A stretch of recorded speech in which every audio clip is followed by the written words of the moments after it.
Last వరకు ఈ video చూసినట్టయితే మీకైతే హెవెన్ని చూపిస్తా. ఐ డోంట్ నో మీకు ఎలా అనిపిస్తుందో, బట్ నేనైతే నా జన్మలో ఫస్ట్ టైం అటువంటి ఎక్స్పీరియన్స్ అయితే చేసా. అసలు చూడండి, ఇది బాజే కేవ్స్ ఇంత పైన ఉందంటే అబ్బాబ్బాబ్బా, అసలు చూడంగానే ఎక్కేస్తాంలే అనిపించింది. కానీ ఎక్కుతుంటే మాత్రం దూల తిరిగింది తెలుసా. అసలు ఆ స్టెప్స్ చూడండి ఎంత పెద్దగా ఉంది. ఆ ఫాగ్ ఒకటి, కంటిన్యూ వర్షం తెలుసా. ఆ వర్షం సౌండ్ మీకు వినిపిస్తుంది. ఇంకా ఎక్కుతూనే ఉన్నాం కానీ అయిపోతూనే లేదు.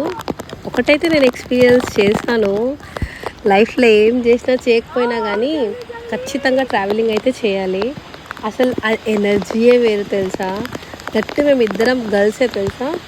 ఇప్పుడు మాతో పాటు ఉన్న ఆ అంకుల్ అయితే ఆటో అంకుల్, ఆయన మాకు చూపించుకుంటూ ఇంకా అన్నీ ఎక్స్ప్లెయిన్ చేసుకుంటూ మాతో ఉన్నారన్నట్టు. ఇంకా నేను ఇంకో అమ్మాయి మా ఫ్రెండ్, మేము ఇద్దరమే వెళ్ళినాం తెలుసా. ఫస్ట్ టైం ఇంతకు ముందు కూడా వెళ్ళినాం గర్ల్స్ ట్రిప్, కానీ ఎక్కువ మంది ఉన్నాము. బట్ ఈసారి అయితే లిటరలీ ఇద్దరం గర్ల్సే తెలుసా. కానీ చాలా అంటే చాలా అసలు చెప్పలేనంత ఆనందం తెలుసా. ఒక్కసారి ఇంట్లో నుంచి బయటికి వెళ్ళండి, అప్పుడు మీకు అర్థమవుతుంది ప్రపంచం అనేది చాలా పెద్దది. మనుషులు మనకి ఊరికేనే జడ్జ్ చేసేస్తారు, అర్థమైందా.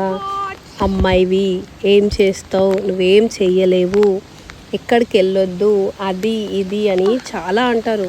అఫ్కోర్స్ రిస్క్ ఉంటుంది, నేను కాదన్ను. బట్ మనం బోల్డ్గా అయితే తయారవ్వాలి, అప్పుడే మనం ఏదైనా సాధించవచ్చు, అర్థమైందా. ఇంతకుముందు అసలు ఇంట్లో నుంచి అసలు ఎక్కడికి వెళ్ళేదాన్ని కాదు తెలుసా.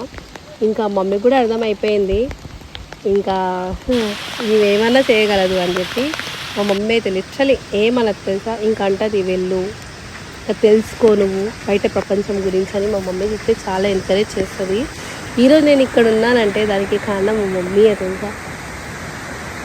ఒక అమ్మాయి అయి ఉండి నన్ను ఎప్పుడు దేనికి కూడా ఆపదు మమ్మీ, అంత ట్రస్ట్ చేస్తుంది నన్ను. సో ఇంతే, ఇంకా చూసేయండి. ఉంటానైతే మళ్ళీ వీడియోతో.